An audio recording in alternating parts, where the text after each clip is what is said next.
computer. Hey, everybody, it's Eddie from Tokyo. This is actually a very unique video. I've never done this before. This is a discussion with Rose and Layah. They are both in the cryptocurrency space. And I think that it's one of those opportunities for me to push myself outside of the comfort zone. So I decided to do something that's totally not my format. As most of you know that watch what I do, I have been making content for coming up on 3 years now. It'll be 3 years on February 26th. And I'm most comfortable with doing the deep dives, doing research, and then presenting that research in a way that is not live and with only myself. And that's kind of been my format for the last 3 years, and that's what I've been comfortable with. But I really have seen that the space is getting larger. A lot of different people are coming in.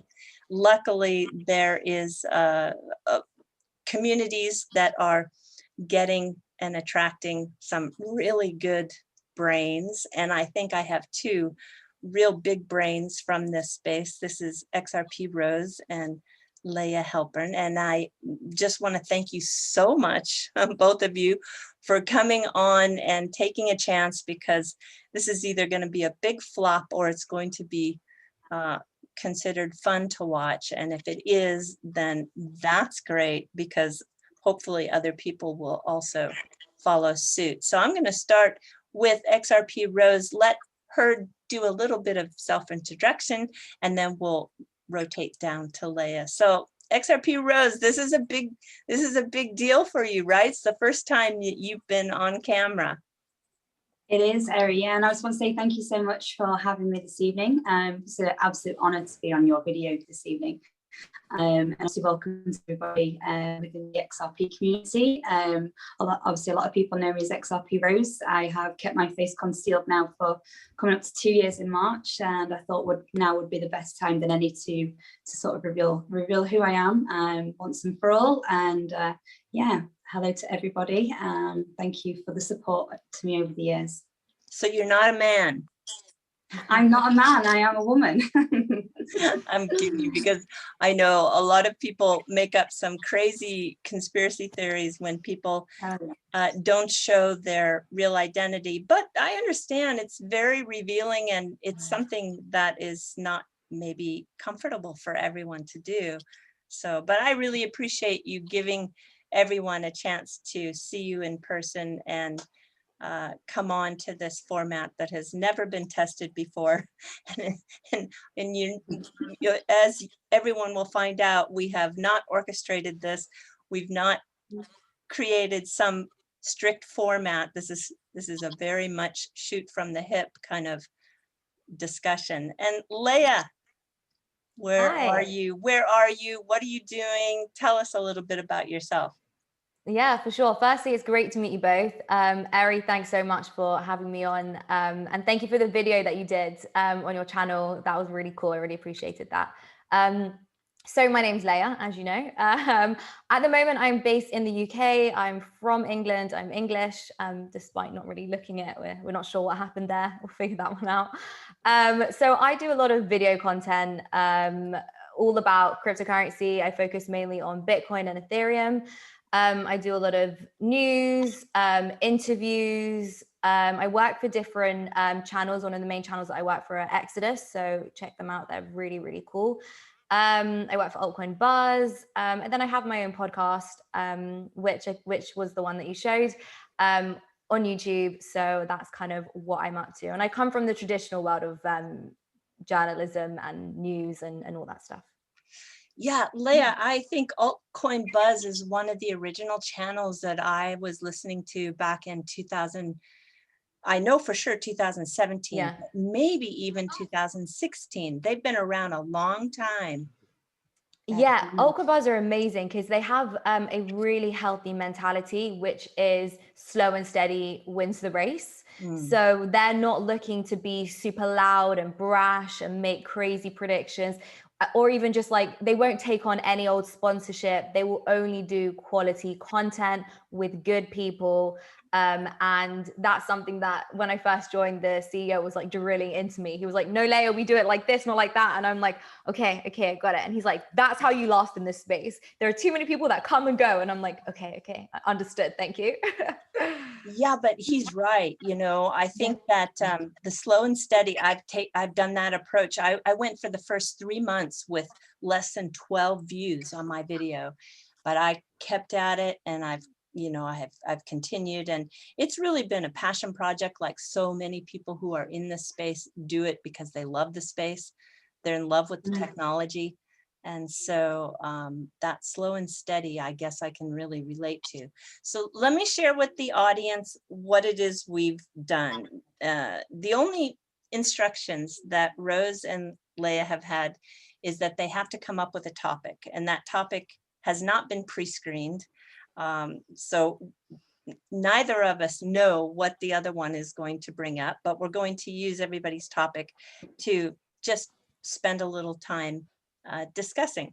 And the fact that you two were game for this, again, I just can't thank you enough, because we don't know what each other have chosen as a topic, and that can always be a dangerous road to go down, but let's give it a try. Okay, so I'll start just so that everybody has an idea of maybe how we'll do it. And I didn't think this was going to be difficult, but I was out last night for dinner in a panic thinking, what am I going to talk about?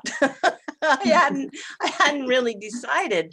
So I was going through, oh my gosh, no, that's not good. I mean, I could talk about, you just don't know. Okay, well, now I put myself in this position. What am I going to talk about? So I thought, well, one of the things that everybody can relate to is challenges that we have, especially challenges being in this space. And of course, I've had a lot of challenges, and I thought, well, what challenge would I really talk about? Of course, they're not so much unique, because some are unique, some are not unique. You have a computer crash, and you've got a guest that is lined up, and all of a sudden you can't fulfill your responsibility, and you've set out time. I mean, those are everyday concerns. When you invite people, you think, I'm going to have some sort of technical difficulty. Okay, and I've had those technical difficulties. When you travel, that's a challenge, because I, as a researcher, can't research. I went through demonetization for nearly 12 weeks on YouTube. That was a huge challenge. Sometimes you disagree with people in the community. That's a huge challenge, because you don't want to create a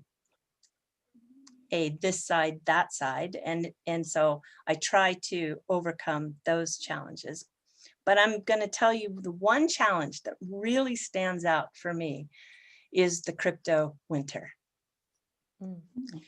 I think finding the conviction to get through that period of time when, especially when Bitcoin hit the 3,800, just below 4,000, everything was looking terrible. The mood was terrible. Content creators just fell off left and right. They quit coming on. There was nobody watching on the channels. So you would get up, you'd get yourself psyched up to share with you what you'd found, and you'd find that, well, not too many people are interested at this time. People lost hope. So that for me was really, really tough, is to get through the crypto winter. So I'm curious, I'll start this time with Layah. Layah, can you make any comments on that? Do you have anything to add? Yeah, well, just a quick question before I respond to it. How did you survive it? What was your motivation through, coming on every day? To be honest with you, I'm not sure. I have a strong conviction that the space was going to survive. I really believed in it. My belief was never shaken, really, but it is difficult to, I think, keep a positive face in a time that nobody felt positive. It was tough. Yeah. I'm telling you, it was tough. I'm not I can imagine. not joking. Yeah. So I got in around 2018, right? So after the crash. So for me, the crypto winter was more was really busy because I was going down an educational path. So it was more just like jam-packed with trying to understand what went on and what could go on. So it wasn't so much that I mean, obviously I remember when Bitcoin hit 20K, but I wasn't involved in the space, right? So for me, that I never had that kind of that crescendo and then that crash, that emotional kind of crash. For me, I was just so excited to be there. But I think if it was, you know, if I was in that position, what would I do? I mean, look, I think being in this space, you have to have a certain kind of belief and narrative that you sort of tell yourself and the way that you sort of see the world. You have to have that powerful conviction to be here. Nobody's sort of just here, right? Like everybody that's here, I know there's a lot of tribalism, but we all sort of, despite that, tend to have a similar opinion in that we want to make the world better. And I think to sort of base your career around that, base your career around something so new, something so experimental, you know, your conviction must be so strong. And so I sort of feel if we did go through, I mean, nothing goes straight up. So, you know, the next crypto winter, that kind of conviction and that passion for a better world would sort of be what I believe would drive me through and would probably drive a lot of people through. What do you think, Rose? Yeah, I mean, I'm so happy that obviously Eri's kind of held out, and obviously, you know, she's kept positive throughout the turmoil of everything. Because I can only imagine it, you know, not so much being day to day in the crypto space, but also, you know, from a personal level as well. I'm sure it must have taken a lot of energy to keep, you know, pushing through, and also giving the hope and, you know, the hope to the communities, and, you know, the hours of research, of course, that Eri would do. You know, I can only imagine from a personal level, it would be very draining on your energy. So yeah, it's great that you've kind of held in there and given everybody hope and reassurance more than anything. Definitely. Yeah, maybe the research was a way to keep me engaged. Yeah. Yeah, preoccupied. There was still a lot going on in the crypto space, even during crypto winter. There was a lot going on, and there, you know, that for us to cover what is happening in this space, there is never any lack of what is going on. There's never lack of innovation. There's never lack of news. There's never a lack of direction and new people that are quite interesting in this space. So it's full of really interesting things to talk about. Yeah, I think you're right, isn't it? Because it's not just about price, is it? It's about so much more, and what kind of developments happen and just what news happens. I mean, I remember during that winter I was working, and there was that huge Binance hack. And I remember covering that. That was pretty insane. I remember when CZ basically said, you know, he'd cover that. And I remember everybody in the newsroom was just like, what? Yeah. You know, the whole, his live. Yeah, exactly. And then the whole Craig Wright thing went off during the crypto winter. So I remember covering that, and people, the whole thing was just such a circus. So you can, if the price isn't going up, you can always guarantee that the kind of individuals that this attracts will certainly, you know, create enough fun for us to not get bored. So Drama. I think the biggest drama I remember is when BCH was going to fork from BTC. That was we lost XRP Rose. That was a huge, there you are. That was a huge deal, especially here in Japan, because Roger has a lot of roots in Tokyo. And so he, you know, I went to go see him speak at a place called the Pink Cow in Shibuya. And it was just about, so the fork happened in August, and leading up to that, he was really trying to communicate the reason why he was going to fork. And so he was out there doing a lot of public speaking, and wow, that was some drama. Yeah, of course. And that drama is not settled whatsoever. I mean, I remember Roger Ver and Tone Bays going at it, you know. So yeah, the drama doesn't stop. And then I think what we also have, which I think is pretty interesting as well, is the politics, or just geopolitics, right? What goes on in the world, how that affects the markets, but not just affects the markets. But I think I've always said this, I think that there's a lot of political undertones when it comes to cryptocurrencies, and particularly Bitcoin. That's one of my main attractions to it. And I think, you know, when things happen politically, that sparks a discussion within the community. And what's really interesting, don't really need to go too into this, but like, I find, now this is a huge generalization, guys, so please bear with me here. But I find even like politically, so the XRP community and the Bitcoin community are very much like at heads with each other. But I find like politically, there's also a difference between the two communities, which I often find really interesting. Now, that's a generalization for sure. I imagine we were sort of chatting earlier. So Eri, I think you and I are sort of on the same page about some stuff, which is pretty cool. But there is sort of, they go at odds with each other. So I think, you know, despite a bear market, despite the crypto winter, you know, politics never dies down, and that's always going to sort of rile everyone up in some shape or form. So Rose, are you going to be able to survive another crypto winter, because it will come? Yeah, I mean, you know, kind of ties into my topic as well. I do feel now, obviously now, you know, I'm kind of up to date with the knowledge, because I came in to XRP around about March 2019.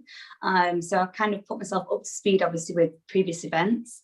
But I do feel more resilient now, and more so just from, you know, the DMs that I get and speaking to people within the community, you know, 'cause, you know, a lot of people, you know, it does take its toll on people's sort of mental health and, you know, their emotional states. So, you know, I do try and help where I can, you know, and just kind of reassure and, you know, listen to people and, you know, just share my experiences and sort of lend a helping hand where I can, really. So yeah, I do generally believe you know, I'm resilient to hang on in there, and just kind of spread my positivity out, you know, within the XRP community that, you know, I'm predominantly involved in. Definitely. Yeah, it's going to come, and I think that those that are new into this space think that these green days are going to last forever, and they won't. It's a very cyclical market, and so just be prepared mentally, right? Because it's a very, very stressful space mentally. Yeah. Definitely. So, okay, let's I'm going to rotate down to XRP Rose. Tell us what your topic is. I'm so excited to hear what the two of you have chosen. So go ahead, Rose, tell us, what are we talking about now? So my topic for today's video is going to be around law of attraction. Something I'm really passionate about, aside from, you know, my efforts of crypto. You know, I came across a Netflix series of The Secret, and I have bought the books as well, and it's just really struck a chord with myself, and I've kind of altered my life around, you know, daily affirmations, giving gratitude, you know, positive outlook on life, and I've kind of tried to tie that into, obviously, my role within the XRP community. So yeah, I do try on a day-to-day sort of incorporate that in, and it's something that I am, you know, very passionate about, and sort of, you know, even with friends, family, you know, networking events, you know, my career day-to-day job, I do try and implement that within, because, you know, whether it's in crypto, whether it's, you know, day-to-day working, or, you know, just general life, you know, experiences that happen, you know, I do like to have a positive outlook on life. And just from the knowledge that I've learned from the law of attraction, it's been very eye-opening for me, and very interesting. It's interesting. Layah, are you doing that same kind of, well, affirmation, or the realization that we are so incredibly grateful to be in this space? Tell me how you are thinking about that. Yeah, well, firstly, Rose, thanks so much for bringing that up. That is my favorite topic. I am all about like, we are in charge of our destiny. We control it. I can tell you a little story. So I think just over a year ago, I was really, I wouldn't say angry at life, but like, I just didn't like where I was at.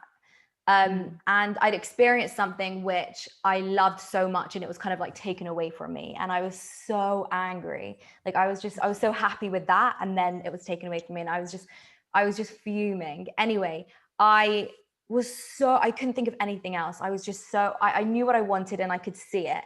And I needed to create it. I felt like this need, and I needed to like paint it into reality. So I got a book. I kid you not, I still have this book. I'm going to cherish it for the rest of my life.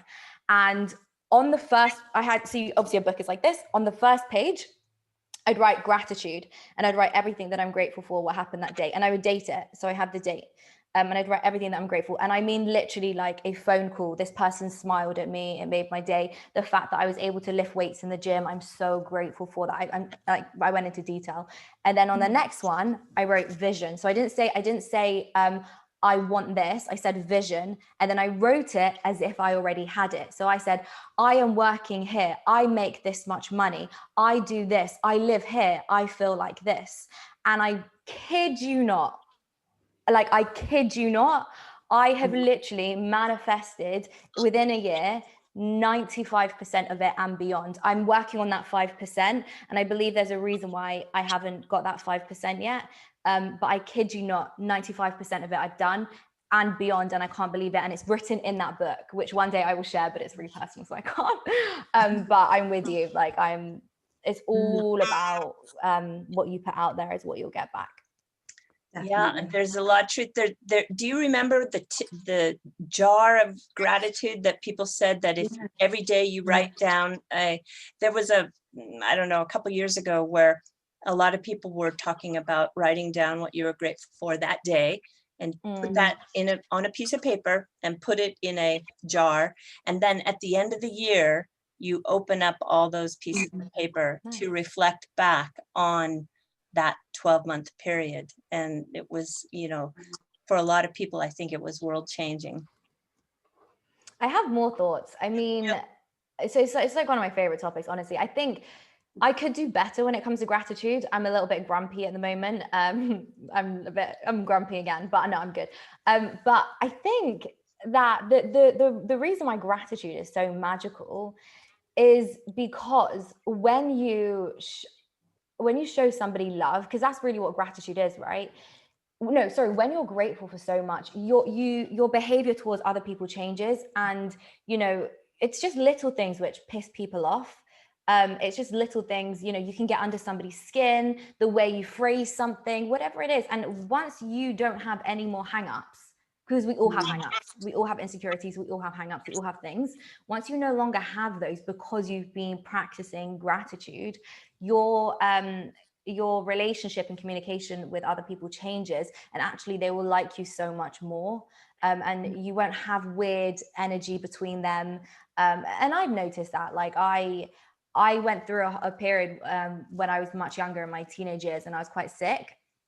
Before that, I was just like a standard teenager, pretty basic, drama here, drama there, as is what it is. But then to get better, one of the things that I did was very much to do with The Secret, which is why it's really important for me. And after that, my relationship with other people was a breeze. Like it was so easy. Like I'd see friends at parties and it just felt so natural. It didn't feel so you know what women are like, there's weird energy sometimes, but it was a breeze because I practiced gratitude. So yeah, I'm with you. Thank you for bringing it up. It's such a good topic. Yeah, it's great to hear as well that you share the same passion for that. It's very interesting. All right, Layah, good topic, Rose. Good. Was it difficult for you to finally, or was it easy? I mean, my two passions in life is XRP and law of attraction. So I was trying to steer away from the crypto for one evening, and just share something personal. little fun fact of XRP Rose. Yeah, I like it. Oh, okay. Now I'm ready. Layah, what topic are we going to discuss? Well, mine is less magical, but it's important. So I want to talk about mass adoption, but I want to go really deep. I want to talk about a specific corner of mass adoption, which is when new people outside of the space, people who you know maybe from growing up, or a family friend of a family friend, distant kind of people, when they come and ask you, how do I buy Bitcoin when Bitcoin is at 40K, right?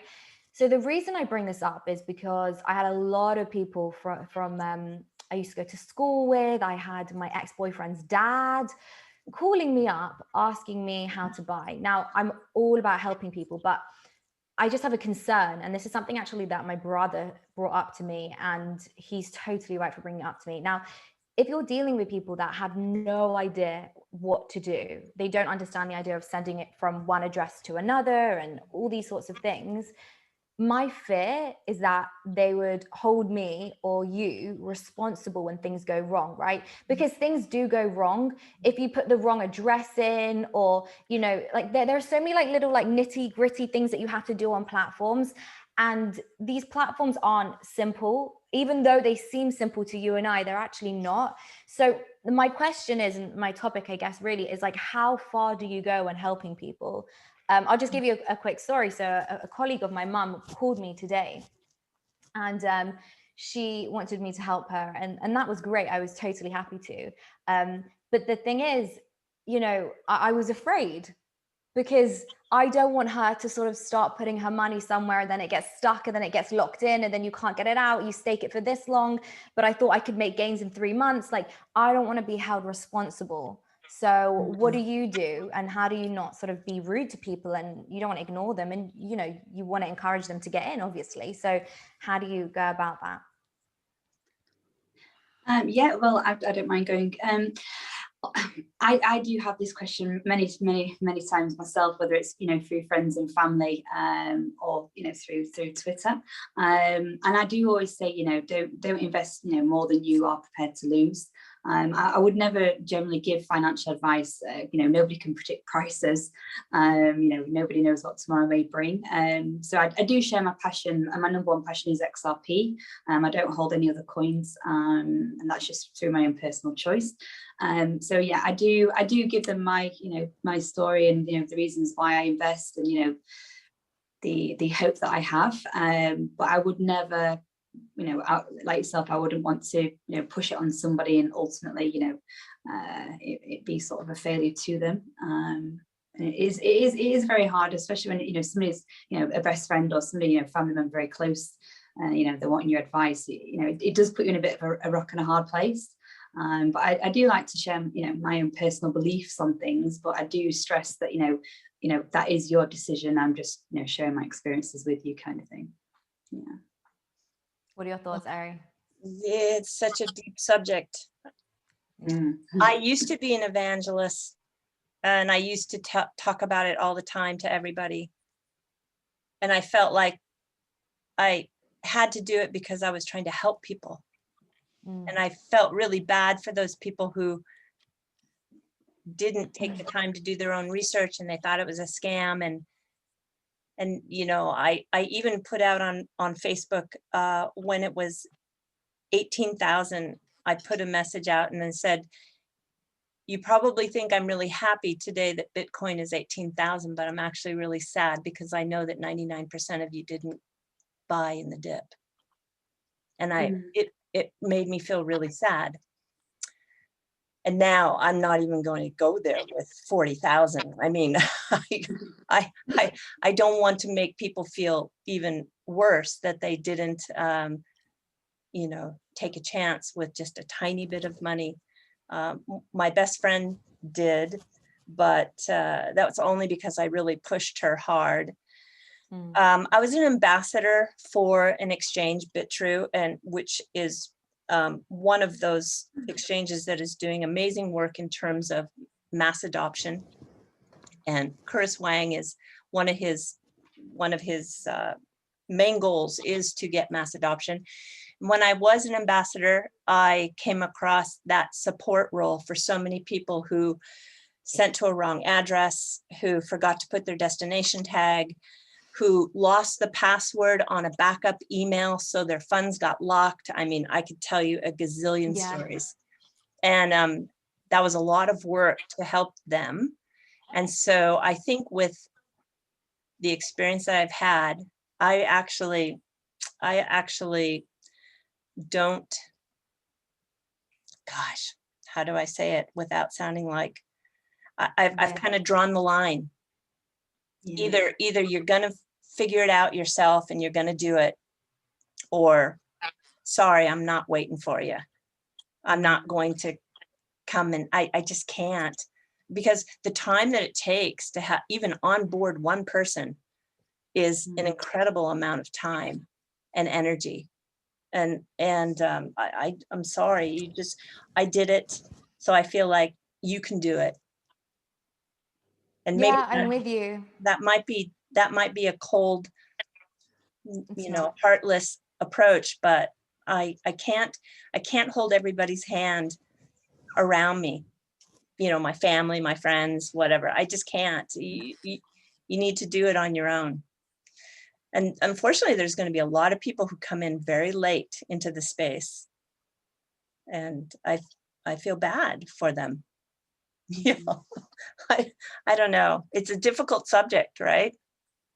And I think that's the point, though, isn't it? Because it's not, for me, it's not about price. It's about the fact that everyone will need their hand held when coming in. And I'm happy to do it. It's just, only when I'm very close with somebody and I know that they won't sort of attack me, if something goes wrong. Or just as an example, I use crypto.com, right?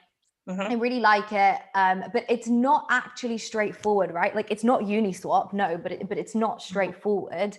It's just the idea of like locking in your money, and then because there are so many different features on there. You've got the fiat wallet, and you've got the card, and you've got the crypto wallet and crypto earn. Like, my brother couldn't get his head around that, bless him. It was just so odd. So somebody asked me that I know from 10 years ago, where should I buy crypto? I thought it's an easy one. That's fine. I can answer that. I said Gemini. Just gave them Gemini. It's a good place. Trust the Winklevi. All good. And they asked me, where do you go? And I said, well, I use crypto.com. And then he goes, well, why do I use Gemini and you use crypto.com? And I was like, that's where we're going to have an issue. Just trust me. When I said you use Gemini and I use crypto.com, it's that bit there. And it's like, this is on Instagram DM. Like, no. Like, that's going to be an hour phone call, and you're going to have to pay me for that, dude, because that's a lot, And then I think the same person sort of messaged me being like, I did this and I did that, but I haven't got my money. And I was like, oh God, I just suggested one place, and we're already having some issues. So my brother, who's a really smart guy, he was just like, Layah, just be careful. Yeah, it's a part of the space that still needs to improve a lot in terms of the user interface and the usability, and that's going to eventually come, and we're going to have insured wallets that are just basically going to be facilitated by banks. I think there's going to be banks that are onboarding people, and they'll do it through a service that they offer. So, what do you want? You want a checking account? You want to open a crypto wallet? Or do you want to stake your coins? That's going to be one of those bank services. So it eventually will go mainstream that way.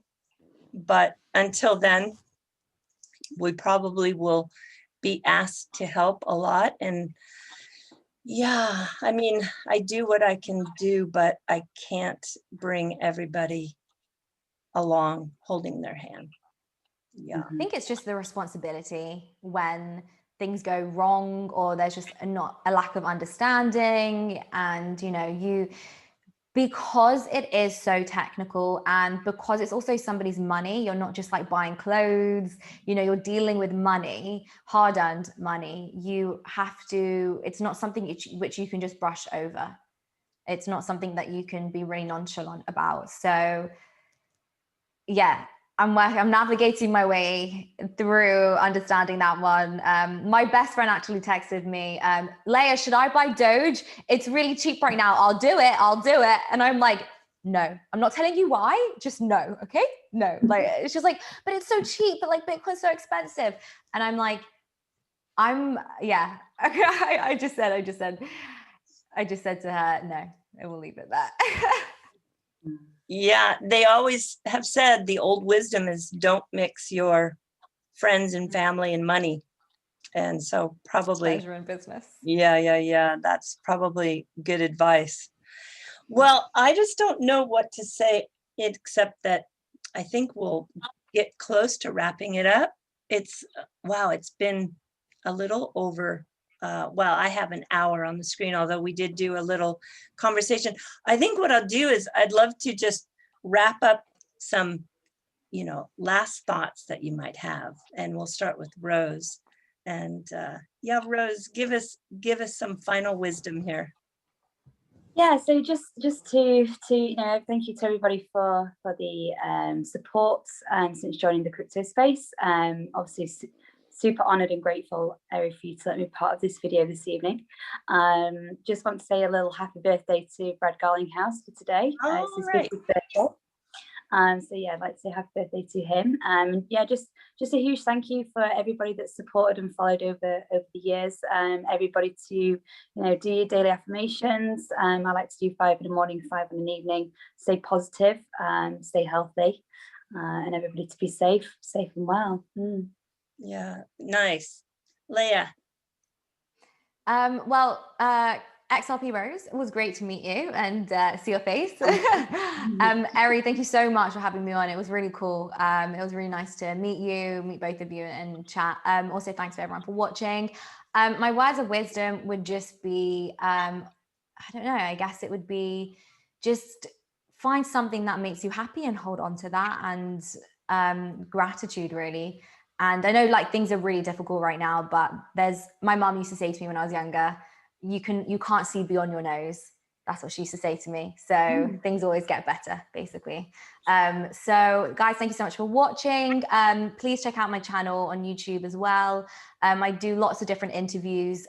It's just my name. So check that out.